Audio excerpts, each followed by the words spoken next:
Hi there, Paul. She was the most beautiful girl he had ever seen. The first time he saw her, he was perched atop a tree and looking for a buck or a deer or a rabbit that he would shoot on his own without interference from his entourage. Then she had entered the clearing. Involuntarily, he had taken a sharp intake of breath. She was poor, you could tell, from the tattered clothes that she wore and which looked like they would burst at the seams at any moment. And she had the saddest eyes he had ever seen, eyes that looked as if they had never seen the sky, eyes that had never watched a flower in bloom, eyes that had never seen the sun set.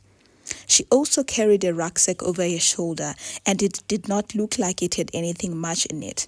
Yet the way it was slung over the shoulder looked like it was the heaviest burden a person could carry. But she was beautiful.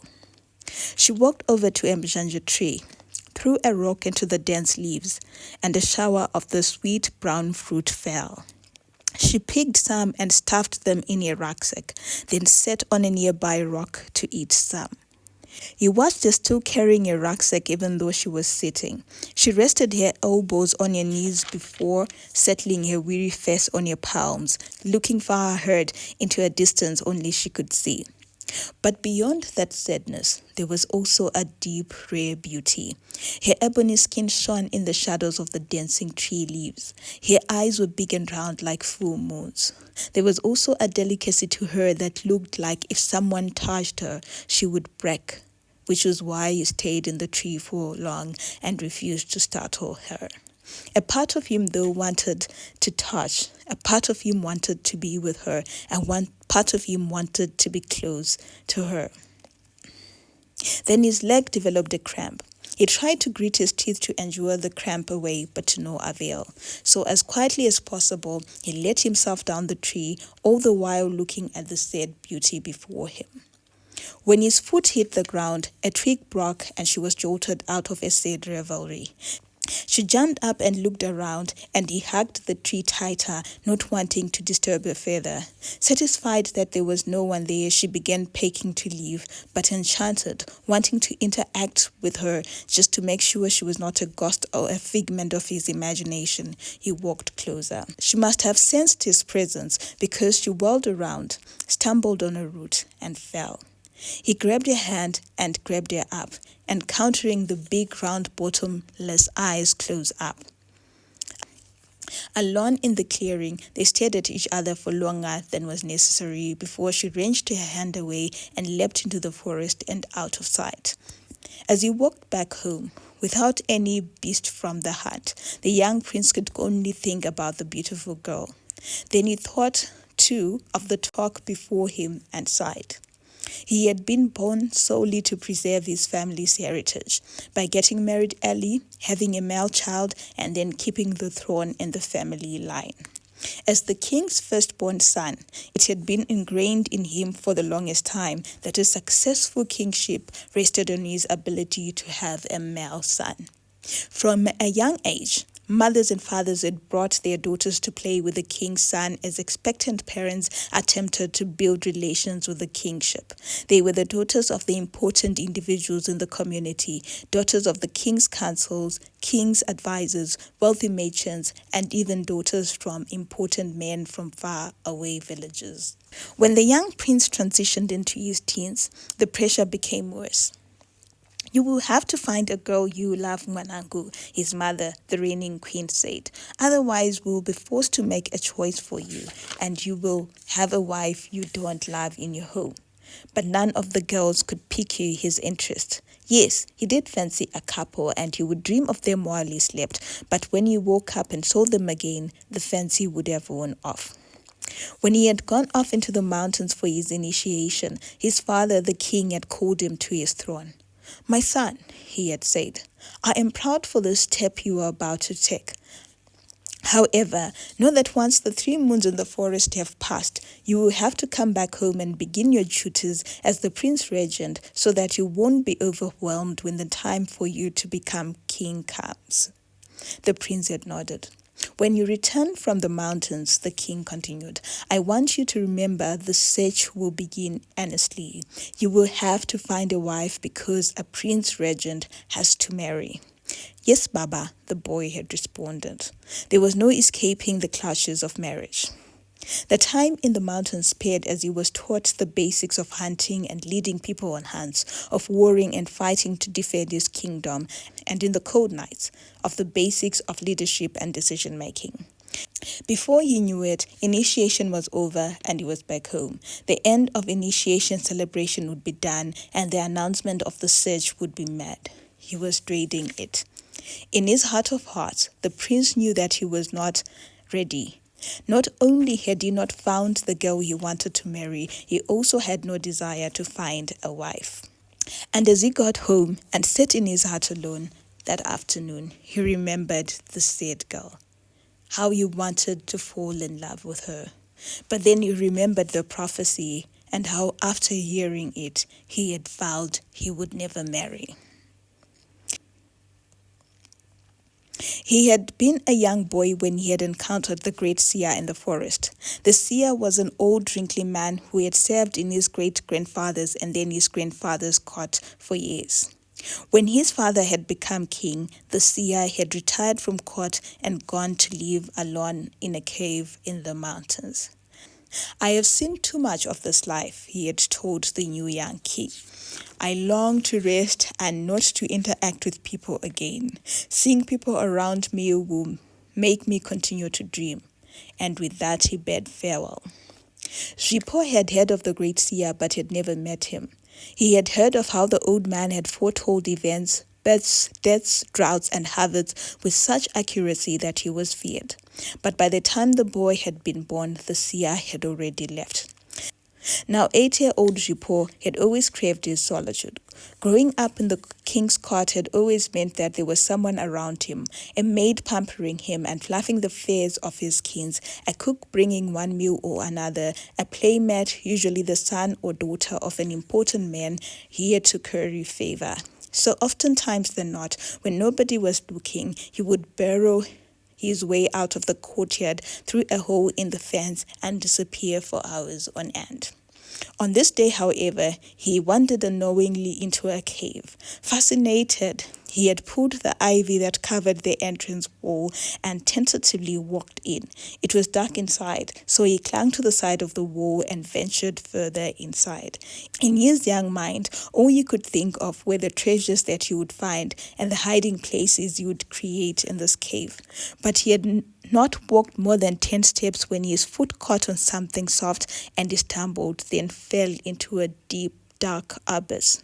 The boy did not remember how long he was out, but when he finally came back to life, it was to the gentle light of a lamp in a dim place and the gentlest, yet oldest eyes he had ever seen looking down at him. Who? What? Who are you? The scared boy had asked. The gentle eyes crinkled further into a smile, and he saw more of the old face. A little laugh escaped from the old man's mouth, and he extended his hand, which Jipo grabbed and pulled himself up.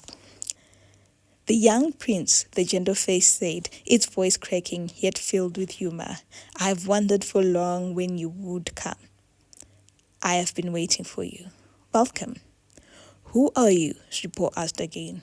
Oh, you have not heard of me, I see, said the voice. I am Muwoni, the seer. I know you, Jipo said excitedly. I know you, Jipo said excitedly. I've heard of you. My father speaks of you often. He says you were a great friend of his. Ah, Comborero. Yes, your father and I were amazing friends when he was a boy. Jipo nodded, but his mind was racing. But why did you say you were waiting for me? If you wanted to see me, why didn't you just come to the courtyard? You know I was there. I'm always there. The seer chuckled, then sighed and sat down. Jipo had not noticed the surroundings before. The cave had scant decorations, yet it looked homely. A stool rested by one wall, and beside it lay several walking cans. A small fire smoldered quietly in another corner, with a steaming clay pot whistling gently over it. In another corner, a reed mat lay on the ground, and several animal skins were rolled above it. Jipo felt at ease. I could not have come to the courtyard, the seer was saying, because the prophecy said you would come to me, alone, one day. Shippo couldn't think of what else to say, so he asked, "What is this prophecy you speak of?" The seer was quiet for a while, and a faraway look came over his eyes. Then, as if in a trance, he spoke. "Before you become king, the kingdom of Mtapa shall tear. Factions, war, drought. You shall meet two women, one enchanting, the other enthralling, both beautiful. They shall snare you. One will snare your heart, another will snare your mind. Be careful, for if you choose one, she will nurture the kingdom back to peace and prosperity. If you choose the other, she will wreck the kingdom apart. It will splinter into pieces. It will splinter into pieces so many it will never be pieced back again. It will be the end. You shall have to choose wisely, my prince." The boy was confused. "So who will I have to choose?" he asked. "Choose the one who brings you honey and milk." Shippo was even more confused, but before he could ask some more, the seer's expression changed, and he looked as though he had been jolted back to earth. He looked at the boy with a mixture of pity and kindness. "I don't envy you, my boy. All the other kings in my lifetime have had peaceful reigns." He cleared his throat. "But you shall conquer. Stay true to yourself." When Shippo tried to question further, the old prophet shook his head. "I had one last prophecy in me, and I was waiting for you. If I say anything else from here, it will not be from the gods, but from my mouth. Now leave, go, before the whole kingdom comes to disturb the forest looking for you. Remember not to say a word of this prophecy to anyone, but to be wise and always stay true to yourself." Shippo sighed, thinking of the prophecy and coming back to earth. He thought of the invitations to the end of the initiation ceremony. The invitations had been already sent, and the courtyard was abuzz with preparations. Dignitaries from across the nearby kingdoms had been invited, and so too had the important men and women of the village. His mother was excited. "It has been so long before we have had a celebration of this magnitude in this village," she had said, testing the Prince Regent's crown on Shippo's head while in Shippo's heart. "And your father was a dashing man on that day. We had already started courting, and I was just waiting to be his wife." He knew the proceedings of the ceremony by heart. They would be singing and dancing in the courtyard before his father, the king, would take his place in front of the people. He would speak and extol the people of Mtapa and celebrate the goodness of their hearts and their unity. Then he would speak of continuity and then introduce Shippo.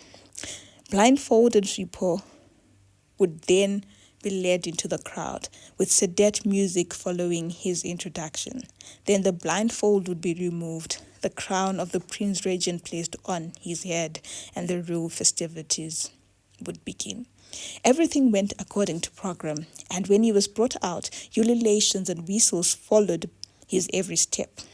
When he reached the podium, the crowd quieted, and the most beautiful voice he had ever heard sprang out of lips that were standing next to him. He felt his heart skip some beats as the voice rose.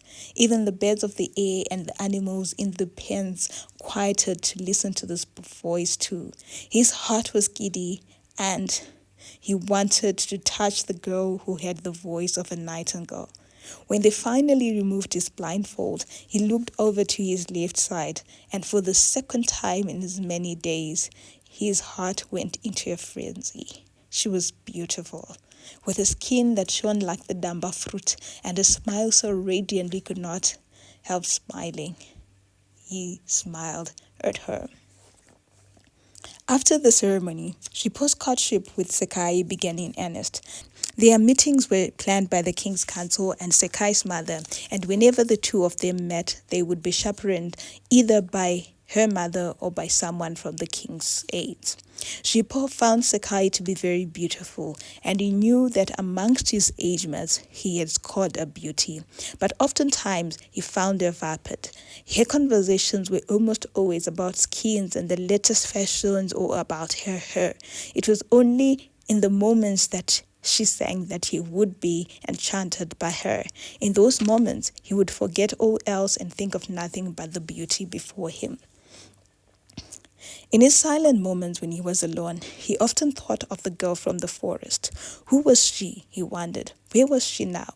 Was she from this village, or had she been a dream, an imagination? He sometimes visited the clearing he had seen her in, spending hours there, but she never reappeared. He thought too of the prophecy. The great seer had said 2 women would come into his life, but there was only this one. Where was the other woman?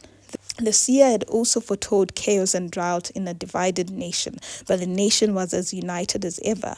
Had the seer been wrong, or had the seer also been a figment of his imagination? Preparations for their marriage began. It's toward planting time, the king told Prince Ripo, and by tradition, we marry after the harvest, as marriage before rains bring bad luck. So while the village prepared and tilled land, the king's courtyard was busy in preparing the wealth that would be used in the girl's rohora and the courtyard for the new prince and his family. The queen was excited about the impending marriage. Not only is this girl from a good family here in the village, the queen told Ripo, she's also a daughter to one of the richest men in the village of Kupo, where your mother and she comes from. Your union will thus bring prosperity to both us and Kupo. Shipo had only nodded. He was losing interest in Sakai every day, yet everyone else seemed enthralled in her. One day, desperate to get away from spending another afternoon with Sakai, he organized a hunt with some of his aides. With the aides engaged in searching for a kill, Shipo silently excused himself and went back to the clearing just to see if he could find the girl there again. To his surprise, she was there.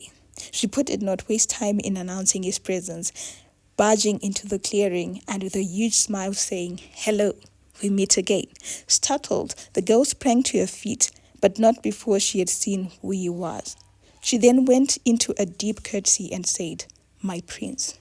"Hello," Shipo said again. He was not surprised to see the sad eyes in the girl's face again. But her beauty, even though her skins were even more raggedy than they had been the last time, was unfathomable. "What is your name?" "Chiedza," Chiedza said as she curtsied again. "Chiedza," Shipo repeated, taking her hand into his. A fear clouded her eyes, but he could see the battle between the fear and the need to respect authority. "Where are you from, Chiedza?" "From your village," the poor girl curtsied again. "Oh, what is your family name?" "Matare," she curtsied even lower. Shipo frowned. "Wow, Matare? Are you related to Sakai?" "Yes, she is my sister," the girl said. "And you stay in their homestead or elsewhere?" "I have been to the Matare houseboat so many times, but I've never seen you.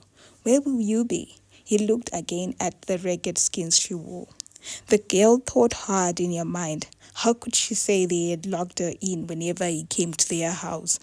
I'll be here," she said, at last lying. "I like being on my own." The prince was even more perplexed. Are Sakai's parents your parents? But Chiedza had no intention of responding, so she wrenched her hand away and darted off into the forest. She did not realize, as she fled, that the gold wrist chain she had been given by her father and which had belonged to her mother had fallen.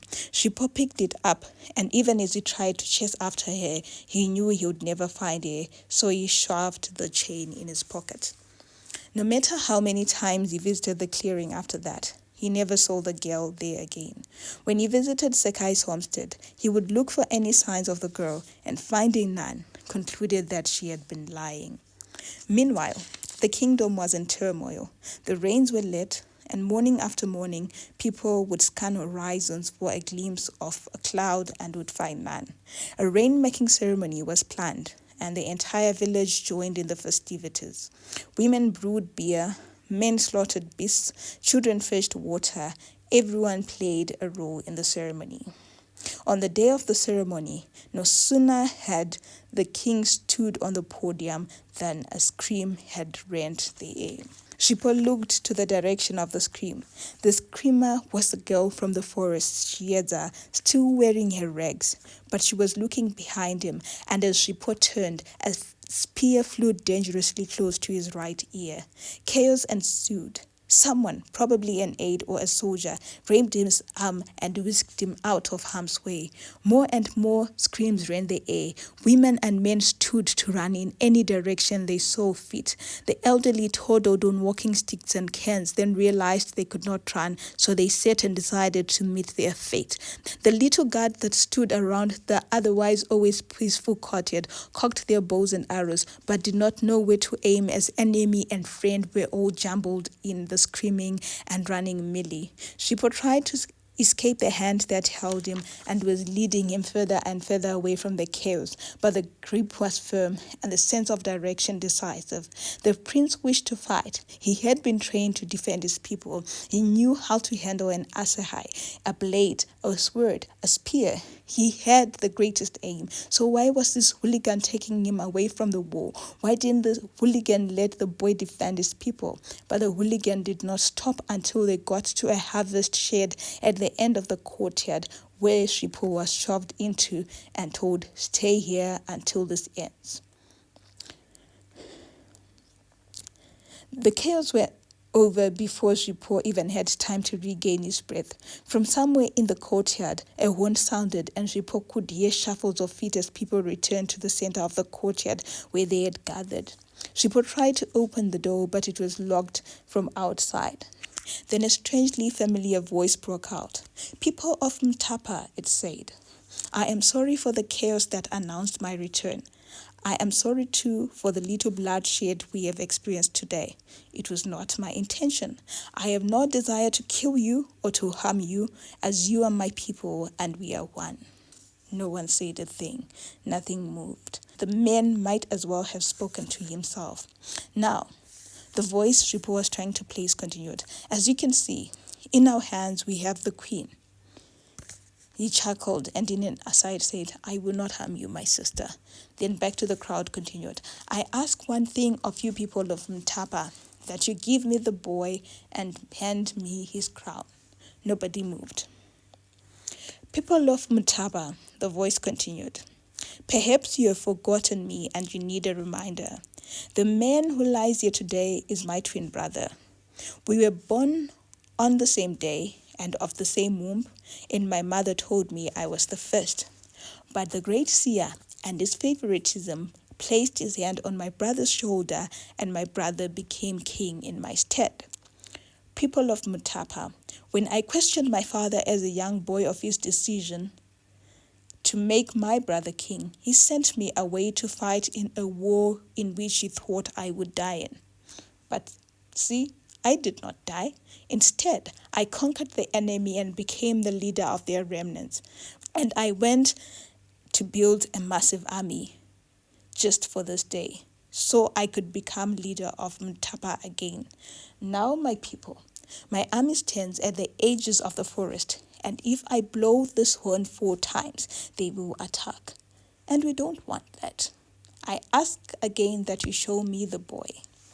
In the shed, Shippo knocked on the door violently. "Let me out," he cried. "Let me out." His body was shaking. What did this impostor mean by the man who lies here today? Where was his father? Where was the king? Why wasn't the king speaking? He wanted to get out and go and tell this impostor off.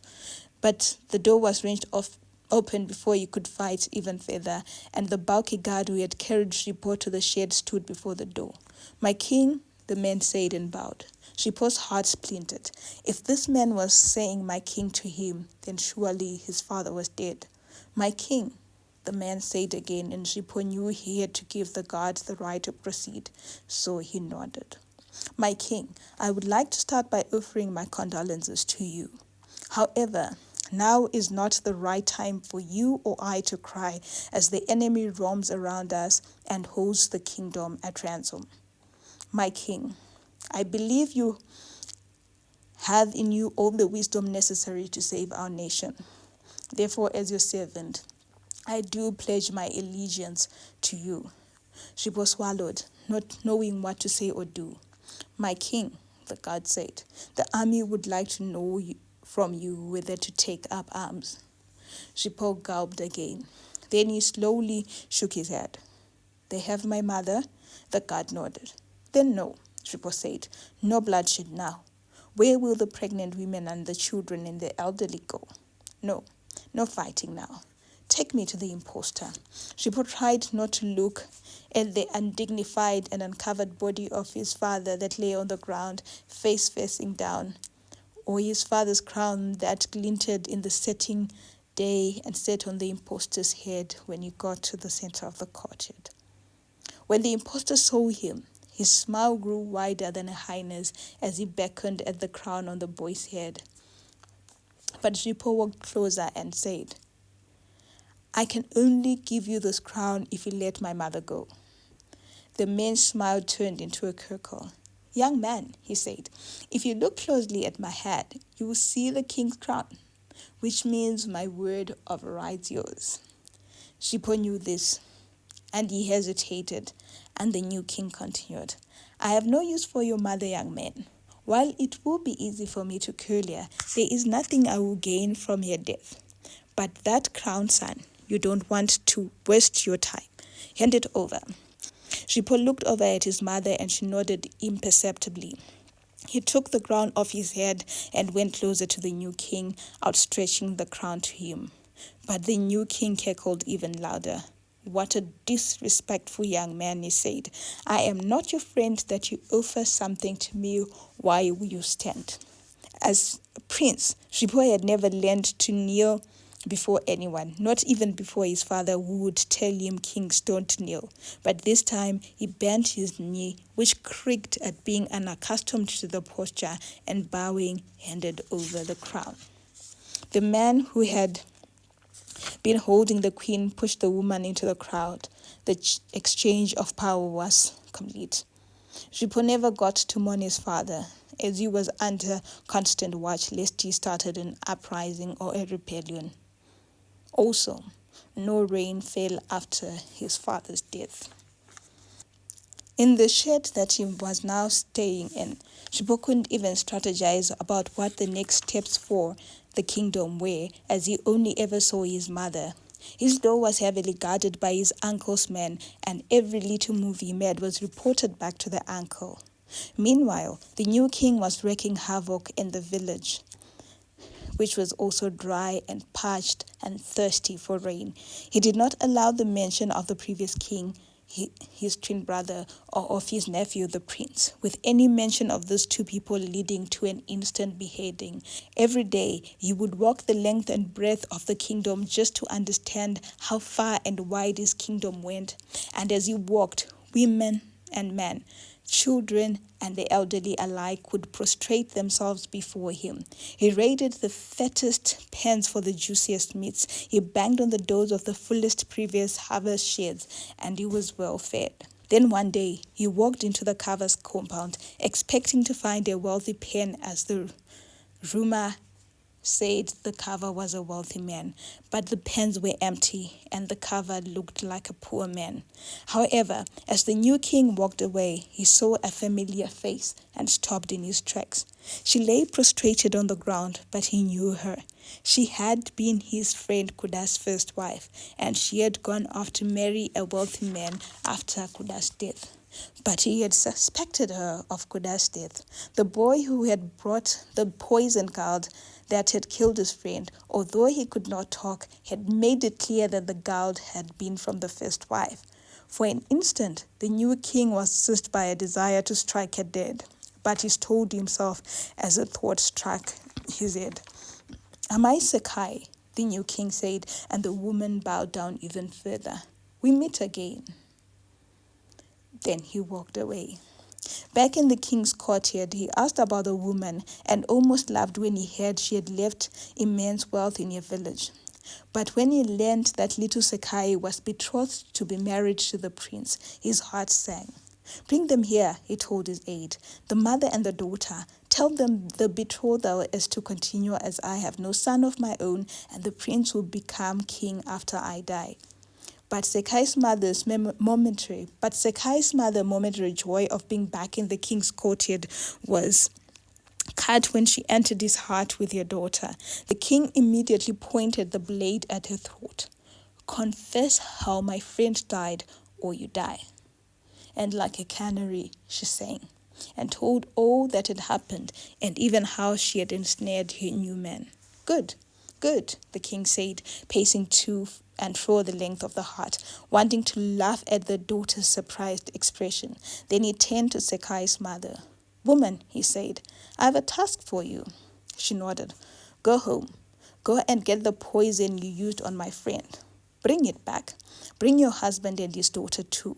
Tell them the marriage is going to be a short ceremony, and it is to happen now. When you bring your poison, give it to your daughter here. She will mix it and then give it to her husband-to-be. I cannot touch poison, and worse still, I cannot kill him, because he is my blood, and if he dies by my hand, misfortune will follow me till I die. If you do as I say, I will not blow your cover, and you will live in this village happily. Sekai's mother came back with her husband and her stepdaughter with 2 sachets of powdery poison. She beckoned to her daughter and whispered, This portion is the killing one.